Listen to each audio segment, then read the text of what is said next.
have 60 minutes to solve two coding questions, and these coding questions can be solved either in C or C++ or Python or Java. That's completely your option. So I have one question, one of you asking that for me to unmute, please check your speaker volume. I have unmuted. I request you to please check your speaker volumes. So let's begin without any delay. So yes, thanks a lot. I had the nice comments as always. So it's been a long time. We're conducting this session again. So yes, let's go ahead. So we have 60 minutes of time given in Wipro Elite National Level Talent Hunt, and you're not gonna have any MCQs. You won't have any of those. Basically, what you'll have is two questions two questions for which you have to create your own code and solve particular problems. And I have one question: when will be the exam? If I'm not wrong, it's between 19th of January to 23rd of January. You can register up to 7th of January at maximum by visiting careers.wipro.com. If in case any of you have not registered yet. Okay, it is 18th to 23rd. All right. So I stand corrected. It's 18th to 23rd. You can register, I think, up to 5th. Okay, it's 5th of Jan. All right. So please register as early as possible. If it's 5th of Jan, try to be registered as early as possible so you can make sure that you won't face any problems at the end moments. So let us look at this coding classes, or what are the coding questions that you can possibly expect. Yes, as some of you have stated, it's only for 2021 batch as well. So I have one question: is Python necessary? See, the programming language is up to you. You can either answer in C, C++, Java, or Python. That's purely your option. You can answer in any programming language you like. We will particularly create codes beginning with C. That is what we're going to start with, because whether you're from IT or non-IT, everyone basically knows C. So that's what we're going to start with. Now, here's the first thing that you guys need to know. I have, yes, at Nedu Chazarian, yes, I have one question. Yeah, you can go for that. Not a problem. At the Python, no worries. So let's go ahead here. So, as always, with every online coding competition, two things matter a lot. The two things that matter a lot. I have one question. Based on the language, will they select? No, it's not based on the language. It's based on two things. How much time does your program take? How much memory does your program take? And how many test cases are you able to solve? If you do it with Python and solve only one test case, whereas someone else does it in C and solves three test cases, the person who has done it in C will be selected, because they're not looking for who's good at Python or who's good at C. They're looking for who's logical enough to solve as much of the problem we have given with code as possible. Because once you're hired, they will be training you on whatever programming language they'll put you in. Preferably, I assume it will be Java full stack, but they will be training you. So the main point here is not about which programming language to select. If you're good at Java or Python, you can go for that. The main point is to always know and remember that your program should take the least time possible to give the output. Your program should take the least memory possible to calculate the output, and it should solve as many test cases as possible. So that's the basic idea. So given we know this now, the next question that comes up is, what sort of questions can we expect? Because we know it is coding. So far we know it's coding questions. What sort of questions can we expect in these coding problems? So given it is 30 minutes per problem, I'll repeat it. Given it is 30 minutes per coding question approximately, you will not expect two complicated programs. At the same time, you'll not expect two easy programs as well. It'll be somewhere in the middle. So here's basically how it goes. Sorry guys. Yeah, perfect. So I think I'll minimize this. I'm unable to. Perfect. So here, since there are 30 questions 30 minutes per question for you to solve. So the questions you can possibly expect can be divided among the following options. You can expect something from a math perspective, that is a permutation or combination problem, or a series problem, or something based on prime number, or something based on factors, or something based on, I missed out a C, factors, or something even based on um, Fibonacci number or anything like that. It can be based on any of these. So the idea is you should be as good as possible with the basics. When I say basics, if you haven't gone through the programs that are there in lab manuals, please go through those first. Because in lab manuals, whatever lab manuals you have from your engineering days, you guys may have studied some prime number program, some Fibonacci program, some factors program, some series programs, all of these. So when you go through all these, you will be learning some basic programs on top of which some other programs will be asked. So it won't be the exact program you will get, but it will help you to solve certain problems. And apart from math, you can also expect string based problems, particularly like to do something with only vowels, or to do something with substring, or to convert it in a different way, or to play around with it and change certain characters to some other characters, or palindrome or anagrams. All of these can be combined, and you can expect certain questions on those as well. So for those who have already gone through our sessions, our 40 50 hours long technical sessions, along with 40 50 hours long aptitude verbal and sessions and everything, you guys have gone through many of these programs already. For those who haven't, these may be a little new to you guys. So let us look at these in short. So apart from math and string based programs, you can also expect some things from data structures as well. I have a question. Let me just, yeah. I have one question. In how many days you'll complete the regular technical classes? These are not regular technical classes. These are purely for Wipro NLTH coding sessions. So here you can also expect on data structure problems, particularly. There is some things based on. I'll just point this out again. Math. I forgot one more thing. That is, you guys can also expect other programs like pattern programs and so on. I have one question. Will we expect something from binary search tree? I would say highly unlikely, but you may. You never know. The point is, you can never say that I won't get a question from a particular topic, because anyone can get a question from any topic. So we can't guarantee that in any way whatsoever. So back to this, you can get it from data structures and algorithms as well. Something like some of them based on stacks, some of them based on, sorry guys, yeah, stacks, some of them based on queues, some of them particularly based on um, linked lists. In short, not too complicated but simple ones.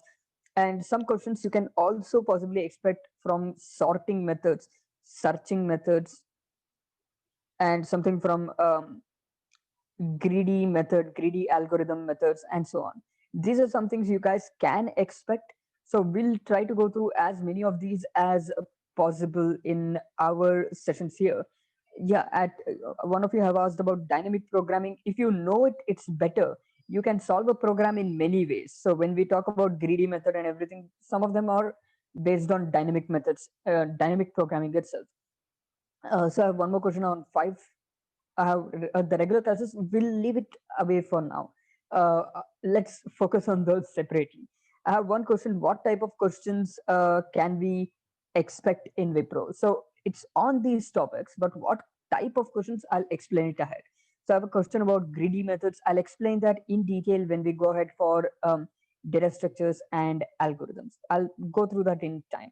So I have one question. Please solve all test cases. Yes, I'll understand. We'll go through that. We'll make sure to do that. I have one more question on arrays. Yes, you guys can expect a lot of questions on arrays. That is particularly not just arrays, two-dimensional arrays. That is matrices. To print a matrix in its rotated form, to print a matrix in its transpose form, And all of these are some kind of questions you guys can expect. So these are some things we need to work through as much as possible. I have one question: is Wipro not for 2020? As far as I remember from their website, it is not. But I would suggest you to check once anyway from careers.wipro.com/elite. So I have one more question in coding. How many coding means? I have a couple of questions for. Okay, I want to start with the program as early as possible. So I will only answer one or two basic questions right now and immediately go for the next. So I have a question on triangles. Yes, you can expect any of those. For non-CS or non-IT, will there be a relaxation? No. Basically, everyone gets the same kind of code, same kind of programs. See, one person may be from IT, one person may be from non-IT. Just because they're from IT doesn't, just because a person is from non-IT doesn't mean they can solve one test case less. They will never differentiate.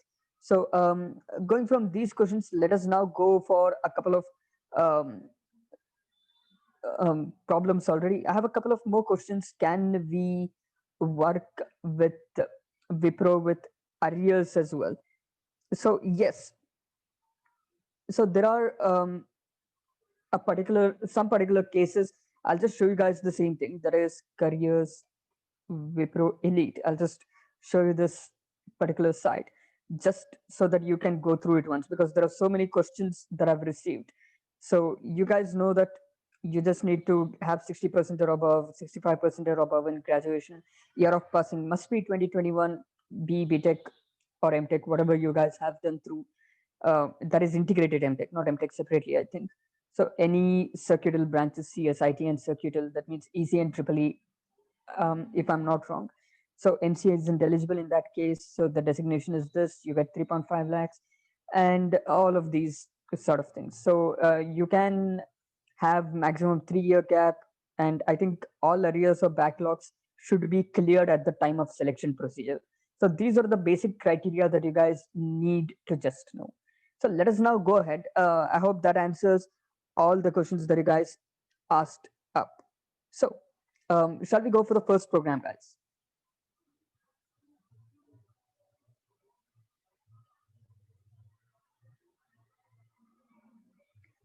Yes, perfect. So let's go ahead for the first question.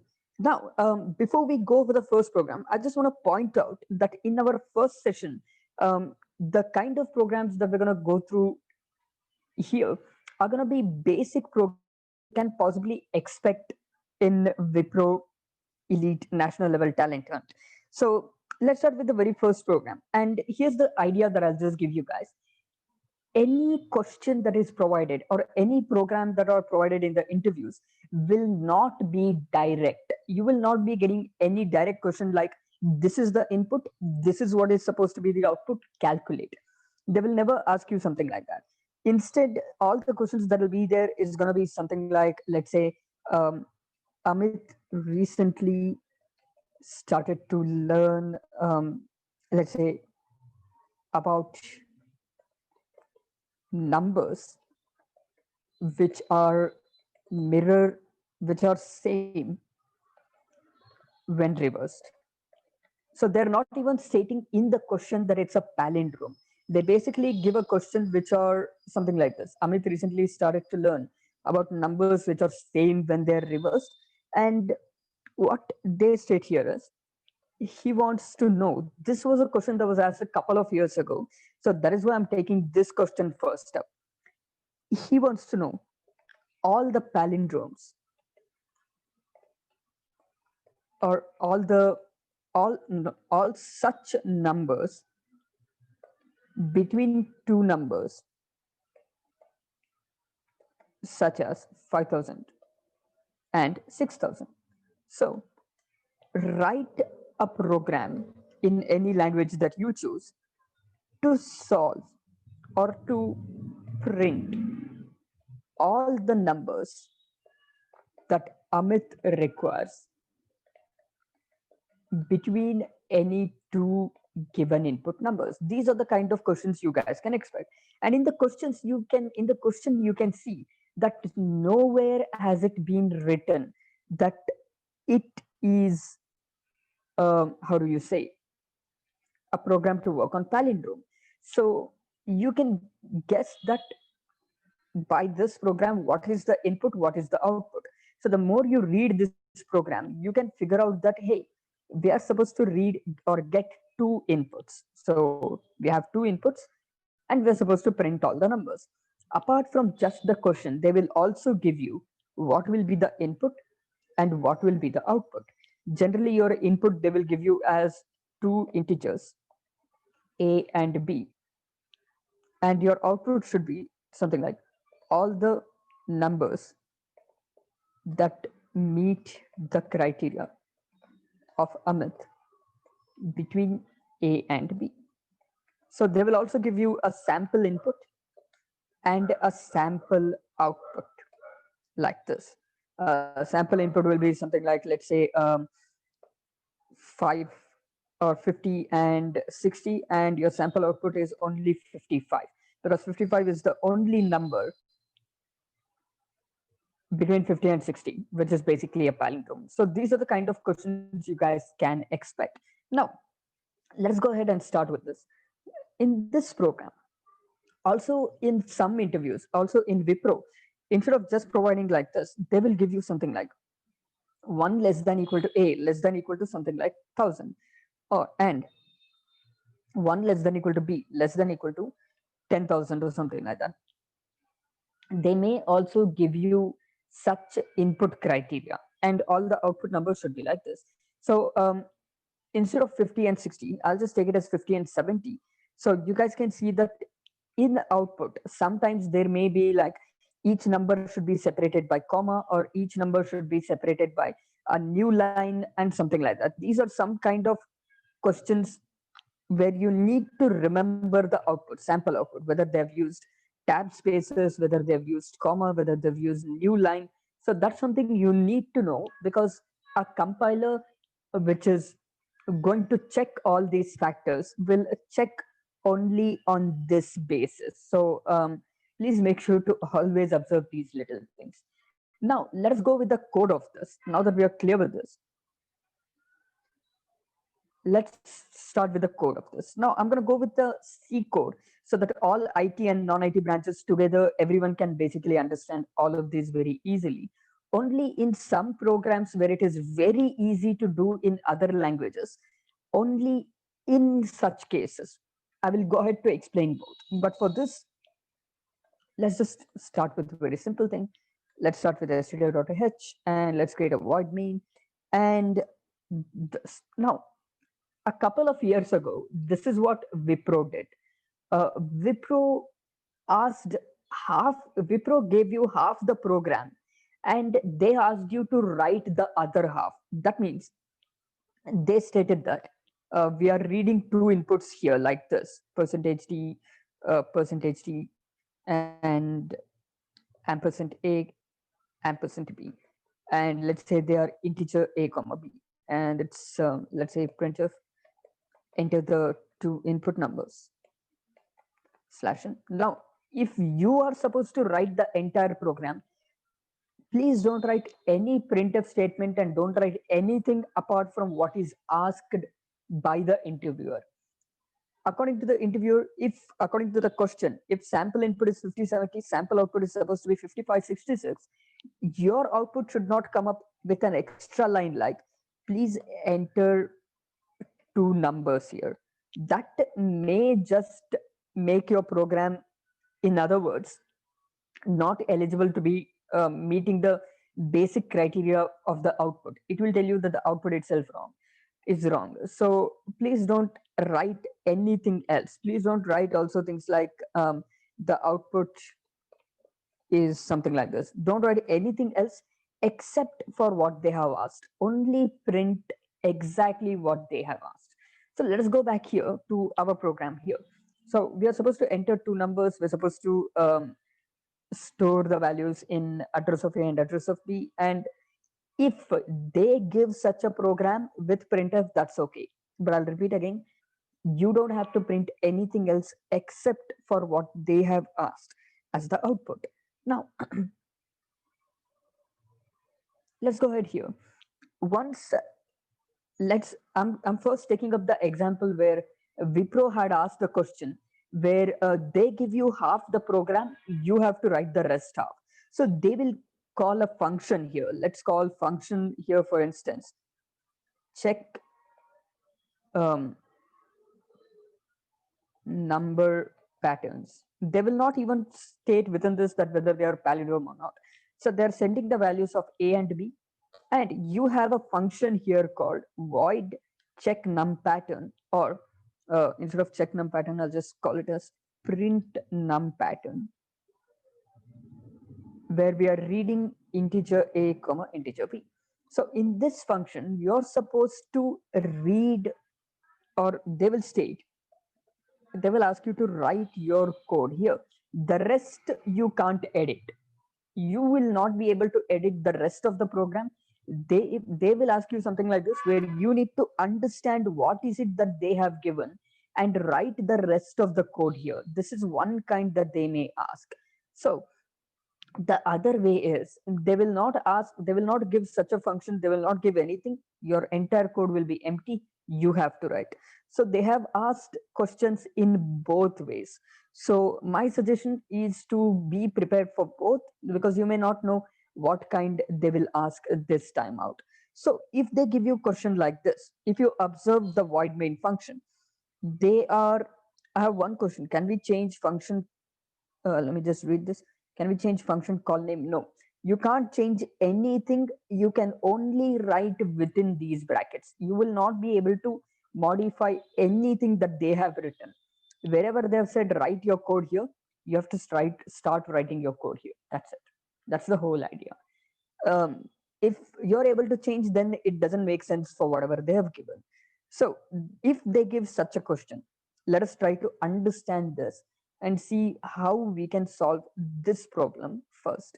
Now, if we observe here, I will do it in two different ways to show you guys how memory and time matters in a program. So I'll make sure to show you guys both the cases, so you'll understand why it is important that your program must be as efficient as possible. Sorry, guys. So let's go ahead here. Now, in this particular program, in this particular program, let's start with a very basic idea. They're entering two values, A and B. Let's say A is 10, B is 20.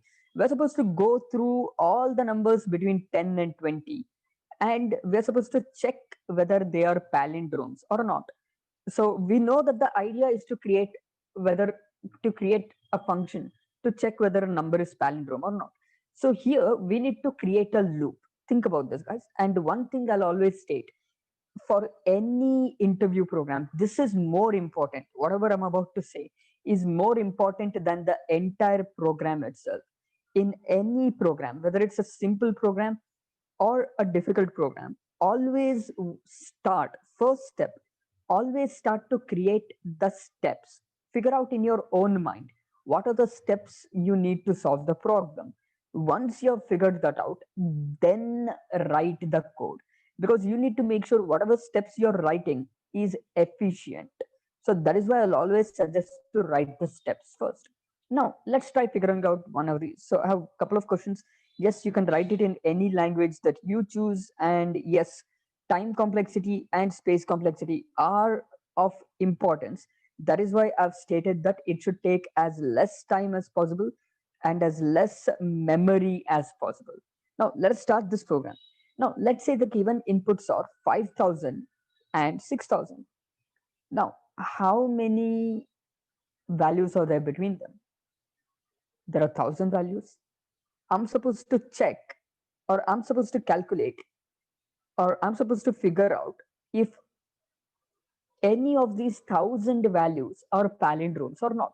So for each number that I call, that I check whether it is palindrome or not, I'm putting up a lot of effort. We are taking a lot of time. How do we find whether a number is palindrome or not?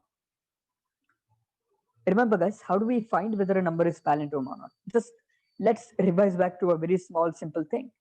We get to know by taking the number. Let's say it is 200 and 2,552. We take this number and we take the last digit, we store it in another number. We take the next digit, we store it as the second number in it. To store it as second number, we take 2 multiplied by 10 and add this number. So 2 times 10, we get 20, and 20 plus 5, we get 25. Then when we get one more 5, we multiply this with 10, that becomes 250.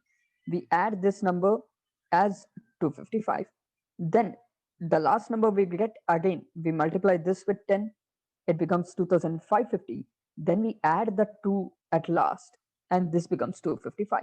Once we get the reverse of it, we basically compare them. So if we do this for 1000 values, it takes a lot of time and effort. So that is why we need to do this as short and easy as possible.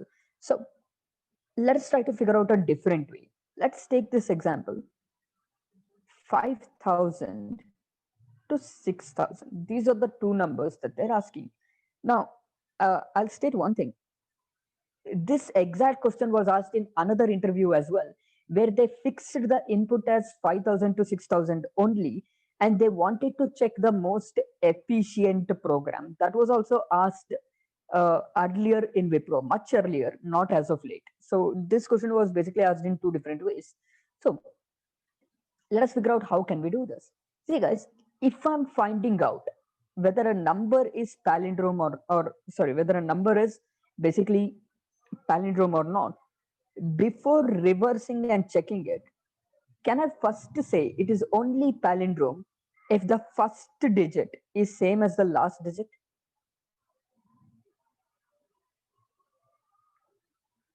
Can we just state this?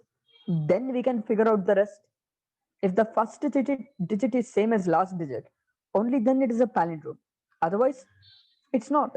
So the logic here that you can use, if you get two numbers as A and B, this is the um, time and space efficiency or time and space complexity that you guys need to work with. So think about this. If you get two numbers A and B, let's take A as 10, B as 100. So when you start from 10 to 100, keep a track of which is the first digit.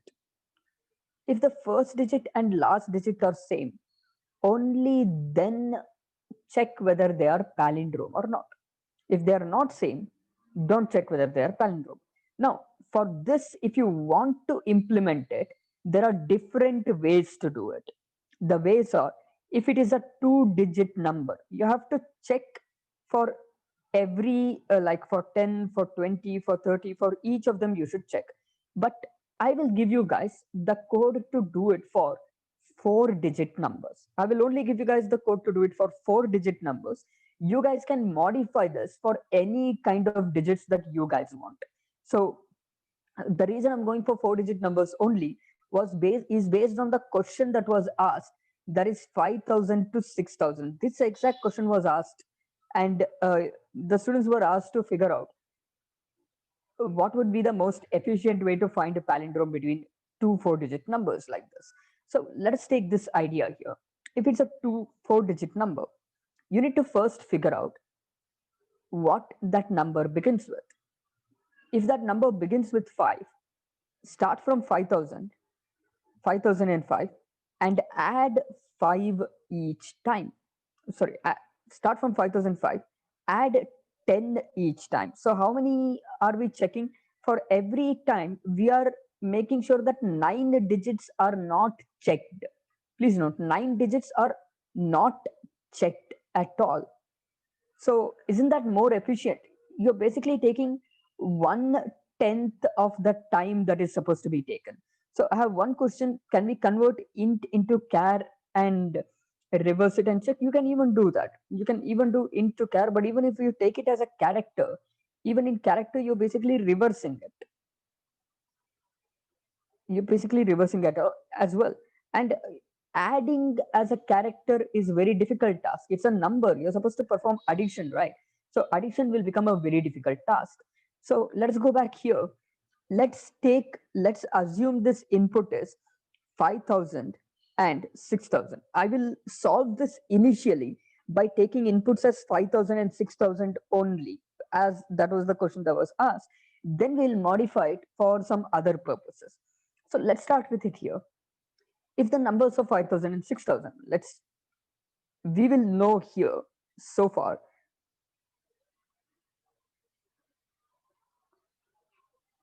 that A sent over here is, sorry guys, yeah, A sent over here is 5000 and B sent over here is 6000. So A is 5000 and B is 6000. So we start with A, we keep on increasing until we reach B.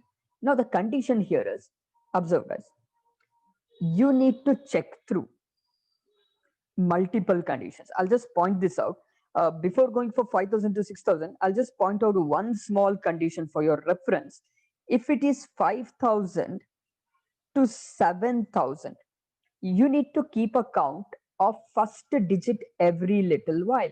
When first digit becomes 6, you need to start from 6006 and add 6 at a time. That is the whole idea.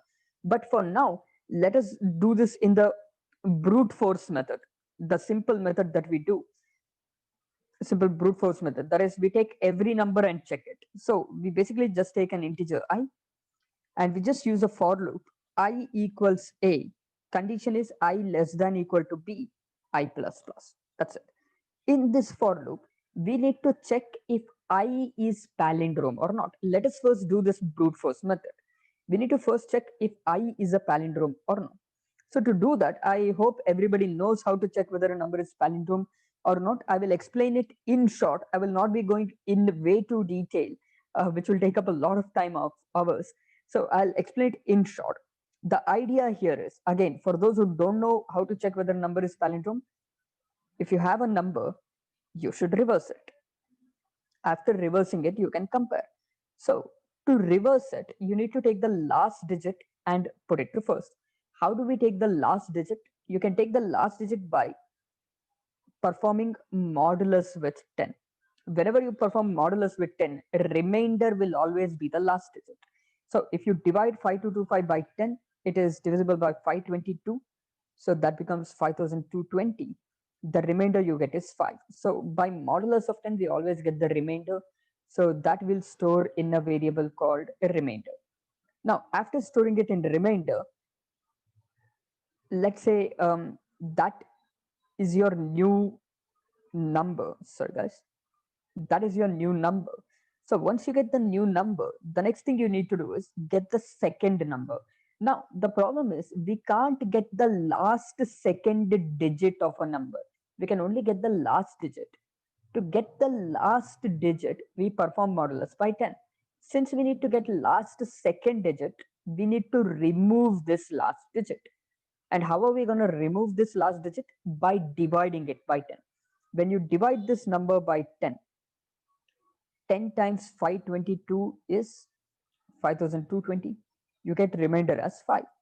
The quotient you get here is the rest of the number without the last digit. So what we are going to do here is, to get the last second digit, I need to take only this number and perform mod 10. That will give me the last digit here. But to do that, I need to remove this last digit. To do that, I'll make n equals n by 10. So I'm just dividing that number by 10. I'll get the entire number except the last digit. So we got the last digit here. We got everything except last digit here. So this last digit, I will store it in a different variable called reverse. Reverse is equal to, I'll just store a remainder for now. Last digit I've stored here. Now let's go back and start the same step again. So we can get to know that this is a loop. So what is the condition of this loop? We don't know yet. We'll figure out later on. Let us go through this loop. In this loop, we have got 522. Again, back to first step, remainder equals n mod 10. So when you perform mod 10, we get only the remainder, which is 2. So remainder will be 2. After that, n equals n mod 10. So n gets reduced by one digit. And then remainder, we are storing it in reverse number. If I just store remainder in reverse number, this 5 will be replaced by 2. But I don't want that to happen. I don't want 5 to be replaced by 2. I want 5 to be added to 2 in such a way that it should become 52. Now, how can I take 5 and 2 and make it 52? I should take 5 multiplied by 10. That will give me 50. And I can add That will give me 52. So with this idea, and the reason I'm taking this example like this is by asking you guys the questions is because in your interviews, you guys will not get this exact same kind of questions always. You guys will get some complicated questions where you need to try to solve with the logic like this. So when you have 5 and 2, what do? We take 5 into 10. Now remember, 5 is stored in reverse, 2 is stored in remainder. So all I need to do is reverse into 10 plus remainder. So that will be my new reverse value. So instead of just storing remainder here, I'll make it as reverse into 10 plus a remainder. This is exactly what I've done. So now let me ask you guys one question. Can I swap these two lines? Okay, before doing that, let's solve this. Let's first solve this. I have one question by the time. There is, what if I do logic of code is correct, but in brute force way? Uh, there's not much time and space complexity, but it passes test cases. What is going to happen in that case? So in such programs, here's basically what happens. Your code, as long as it passes all the test cases, has a really good chance of getting selected. But the major thing is it should pass all test cases. That's the idea. So let's go ahead here. So the idea is, now that we have done this, let's go back again.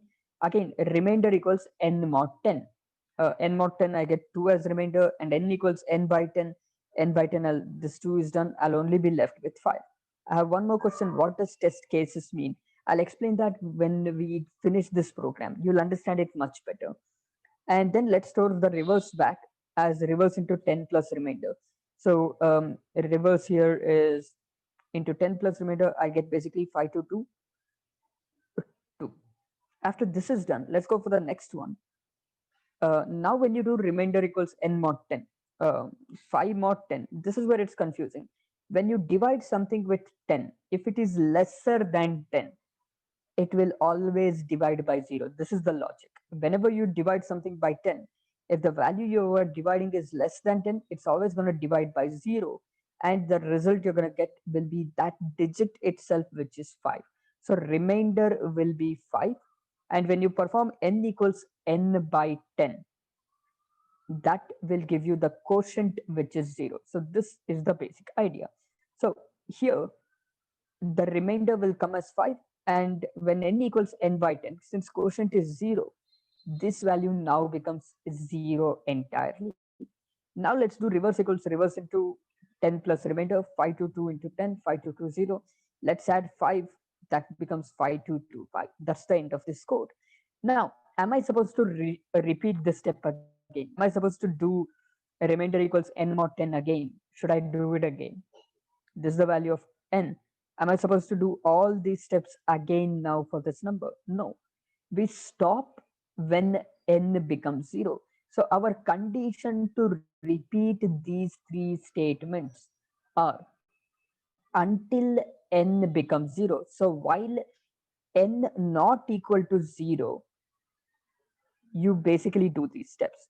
I hope that makes sense. So while n is not equal to 0, we do these steps repeatedly until n becomes 0. When n becomes 0, you have got the reverse. Is this simple and clear, guys? I hope to everyone this is pretty easy and clear to solve so far.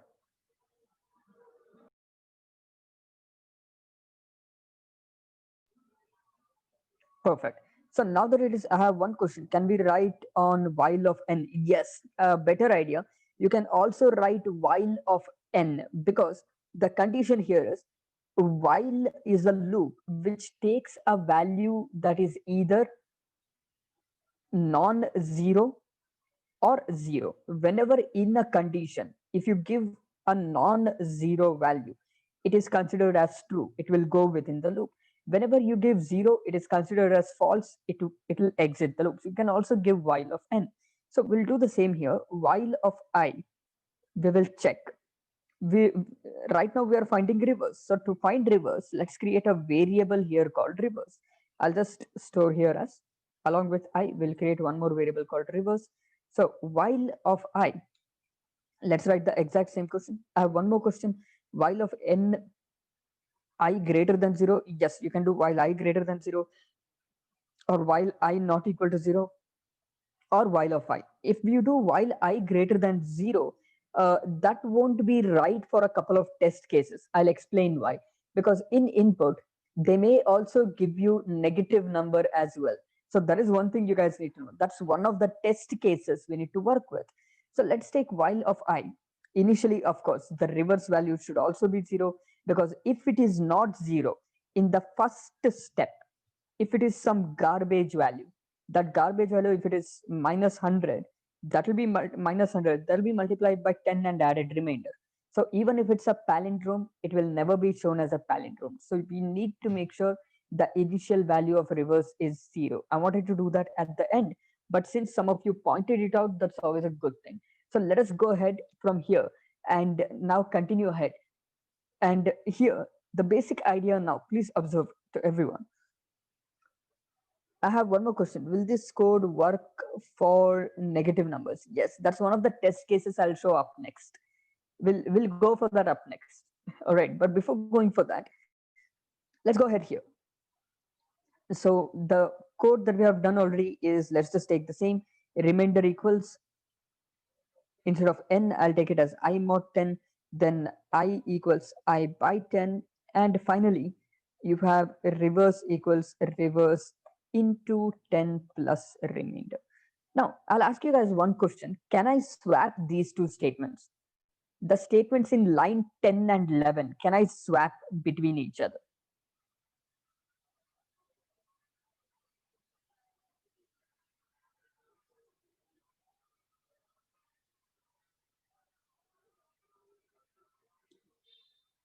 Yes, we can swap it. That's perfect.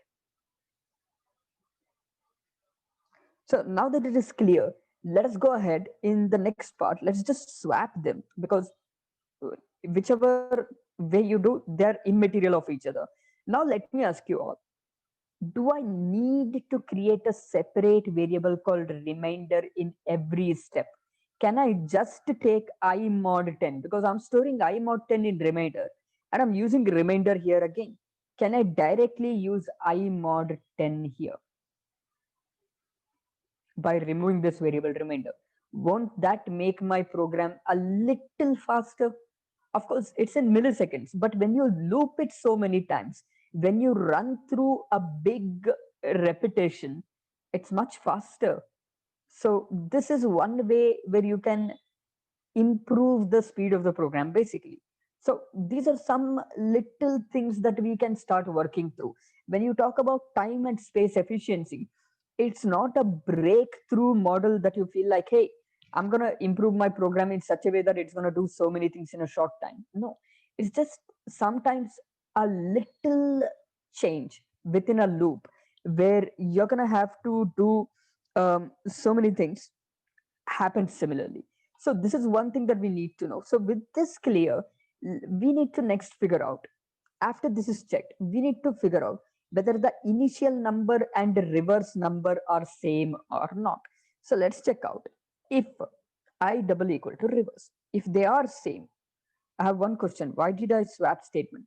I swapped the statement just to show you that these are not related, so that I can directly state that a remainder, whatever is used here, is directly used here. We are not doing anything else with it. So we can directly make n mod 10 here itself. But I can't take n mod 10 after n equals n by 10. If my number is 1221, I should first take a remainder as 1. Then I should take away the last digit.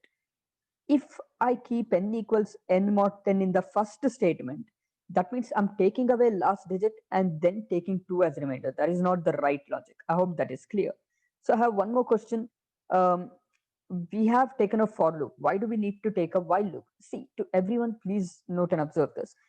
What we are doing here is not just guessing whether a number is a palindrome or not. We are trying to figure out between two numbers like 5,000 and 6,000, between these two numbers, we are trying to store or we are trying to figure out all the palindromes.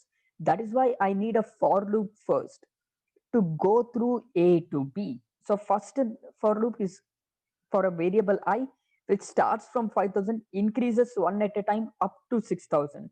And that variable I, for each of its increment, we check if it is a palindrome or not.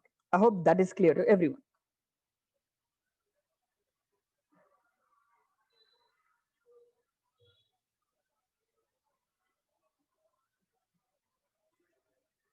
All right. So with this idea clear, all right, I have no questions. All right, with this idea clear, let us go for the next part. So the next part here is, since we got to basically know this from 5000 to 6000, we're taking each number and doing this.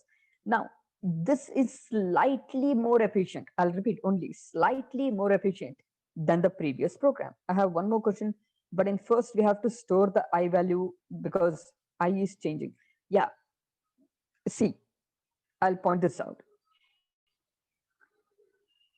As one of you stated, I wanted to state this later on by asking you guys what are the possible errors we can expect in this. But since one of you pointed it out, that's a really good job. You guys are trying to figure out.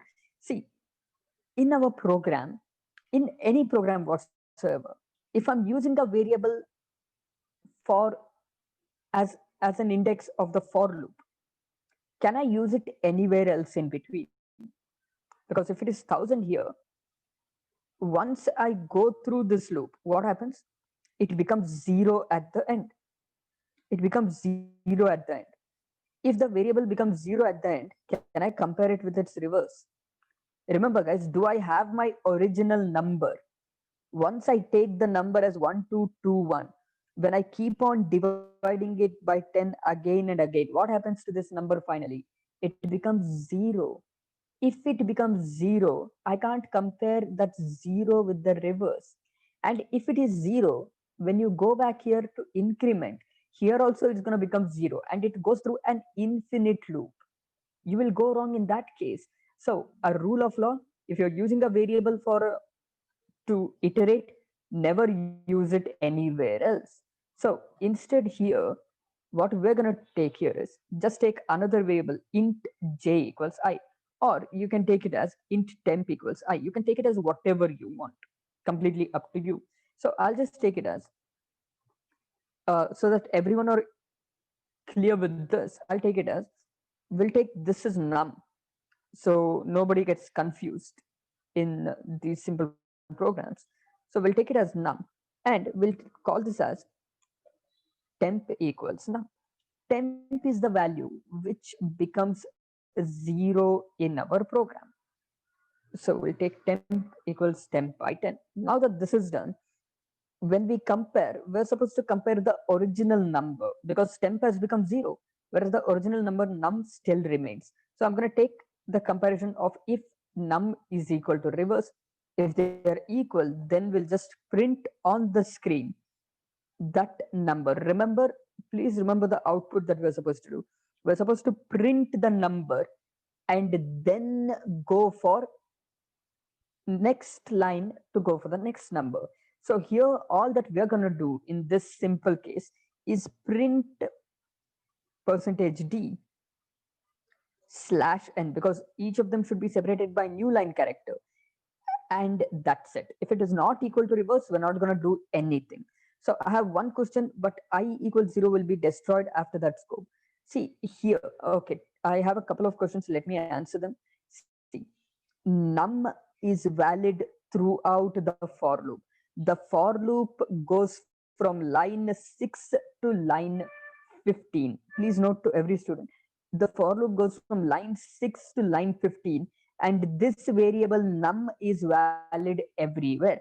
And here, whatever temp that you create, temp is a variable that you create, is only valid. Again, temp is created every time. You guys can take temp here and store again. So I have one more question. Yeah, I forgot this. I should also be changed to temp. Absolutely correct. I should also be this temp value. And some of you are stating after this num will still remain. Remember, num is still a part of this for loop. It is not deleted until end of the for loop. So to everyone, please make sure to know that. And we still have more errors here. This will not fall, or this will not solve any test case. I'll repeat, this will not solve a single test case because of many reasons. I'll explain one reason at a time. And few of you have just pointed it out. That's a good thing. And one of you have asked, shouldn't it be while of num? No, you can have while of temp, because observe, initially num, let's say it is 100. If this num is 100, that 100 you're copying to temp as well. So temp also becomes 100. So while of temp will make sure that temp, whose value is 100, you keep on dividing it, you keep on performing all these operations until this temp gets reduced to 0. When it's reduced to 0, that is basically false. That is when you exit the while loop, go for the next statement where you compare the original number 100 with its reverse. I hope that makes it very clear. So with that idea clear, I have one more question. Could you put comments in the lines? All right, I'll make sure to show the comments. This is num iterates from A to B to check all numbers. Here you're storing it in temp, because temp gets reduced to 0. And here you're checking this, you guys know, this is to calculate reverse of a number. And once that is done, you're comparing original number with reverse. So now when you solve this, there's one big problem here. That is, reverse is 0 before for loop. So what happens here is, for the first number, reverse is 0. When first number reverse is calculated, let's say first number is 5005. When you calculate reverse of the first number, you get 5005 here also. Once you get 5005 even here, it goes back to the start of the for loop, increases the number to 5006 and starts here, and reverse is not made 0 yet. It's not 0 yet. So it is still 5005. So it is multiplied by 10. That will become 50,050 and then added the starting digits. So should we make reverse equals 0 only at the start, or for every number we are calculating? Where should we make reverse equals 0? We're supposed to make it 0 for every number. So let's not make it 0 here. Let's also declare temp also here. And here, all that we're going to do is, before we start with each number, we'll make reverse equals 0 as well. So the reason I'm going through all these individual differences, I'll repeat this. The reason I'm going through all these individual differences is because many of us already know how to find whether a number is palindrome or not. But when they ask a modification, like a for loop like this, many of us will go wrong, like reverse is 0 at the start. I don't know how I've made sure everything is correct, but I don't know why it is showing that my program output is wrong. I am unable to understand. So this you'll only understand when you start looking at your code, running it line by line on a piece of paper, or running it line by line in your own mind. For some complicated programs, you may not be able to run it in your mind. So you may need to use a snip and sketch on your Windows or something like that. Or best use a paper and think through. That will be the best way. Or write it on the compiler window itself to make it even easier. So that will help you to understand whether you are going through each line very clearly, perfectly. So once this is done, this makes you feel like, yes, now we can find palindromes from a number A to number B. Let us see if it works first. Let's compile. Now there's one warning where we are printing %d/n, but we haven't given a value. So let us print the value. Since number and reverse are both same, since it's a palindrome, I can print either num or reverse. It doesn't matter much. So I'll just print one value. Let's say we print num, and let's compile it now. Now it's perfect. Let's run it. Let's say we enter the two numbers. Let's give it as 500 and 600. So you get all of these palindromes between them. That is 5 505, 515, 525, 535, 545, up to 595. So this is the output that you've got.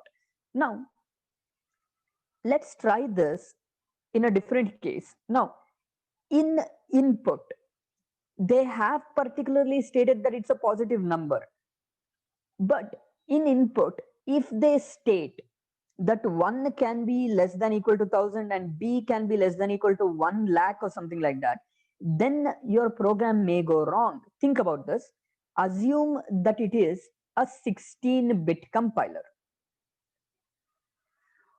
Assume that whatever you're working online, the online compiler that you use for the Wipro interview is 16-bit compiler.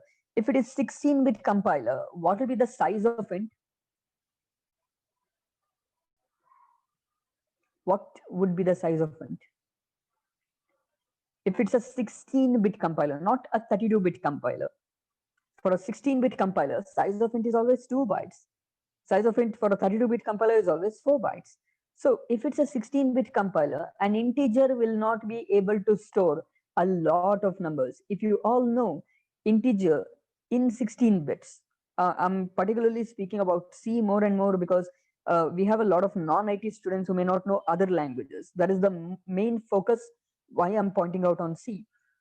If it's a 16-bit compiler, you can store from minus 32,768 to 32,767 or 0 to 65,535. So that may not store all the values.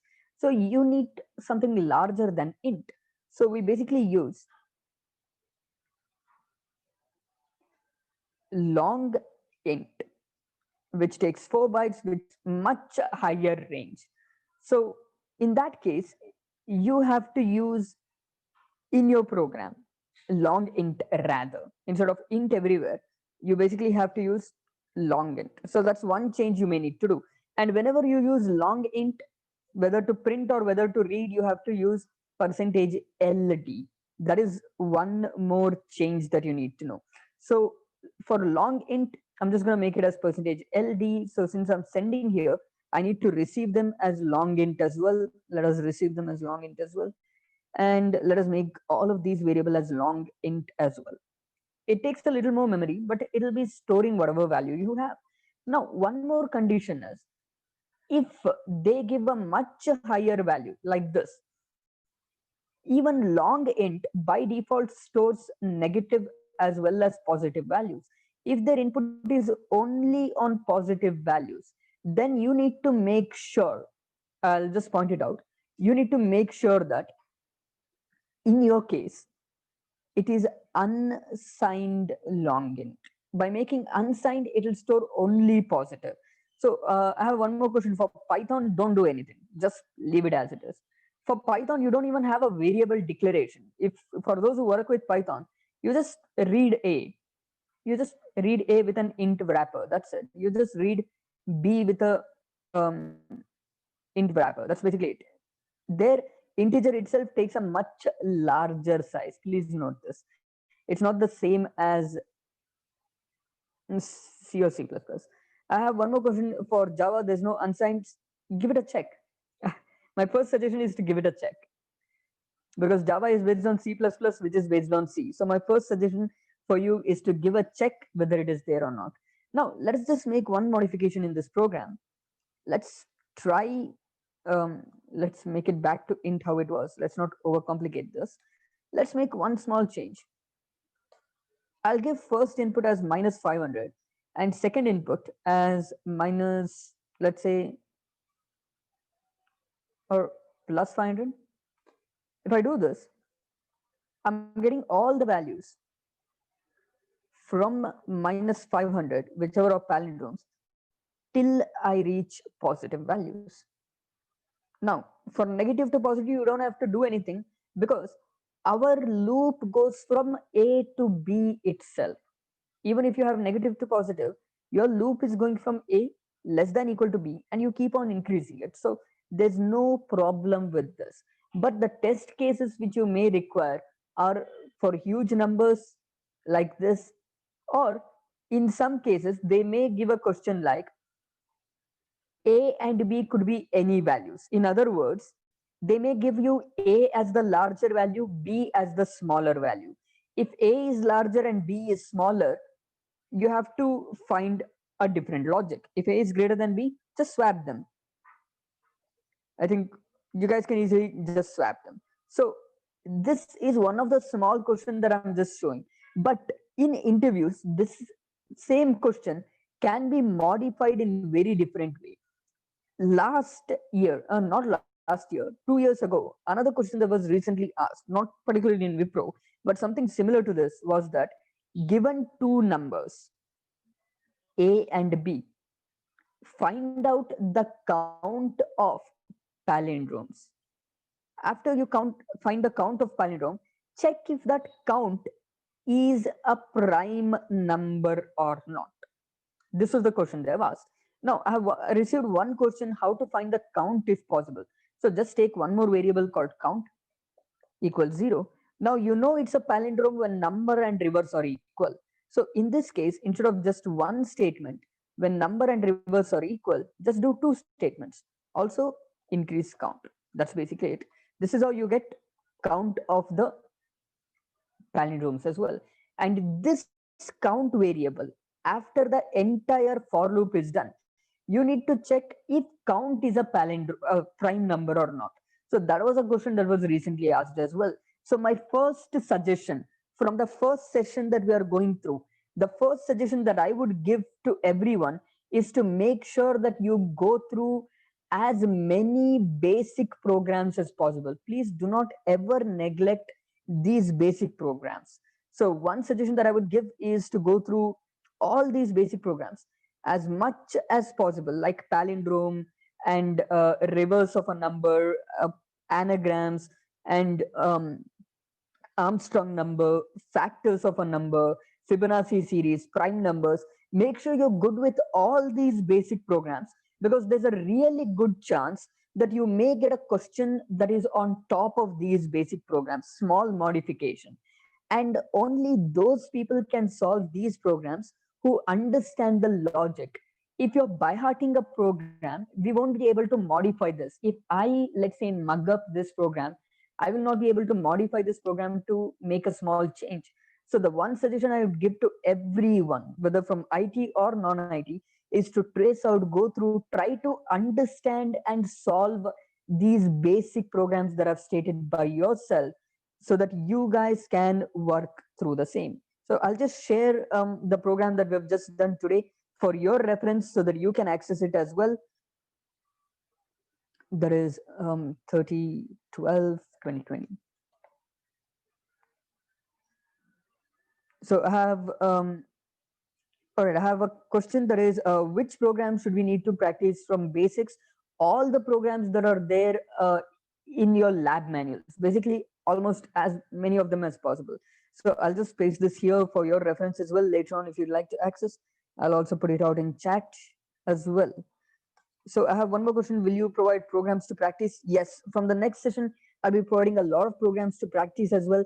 But for the first session, I would ask you all to practice the basic programs, because the next programs I will be working through are going to be on Fibonacci series, prime numbers, factors, and Armstrong numbers. These are the ones that I'll be going through. So I have one more question from where can we get practice questions? I'll be sharing the links in the next session. So I have one more question: what to choose between C taught by me in the previous sessions or Python, which you have learned in a boot camp?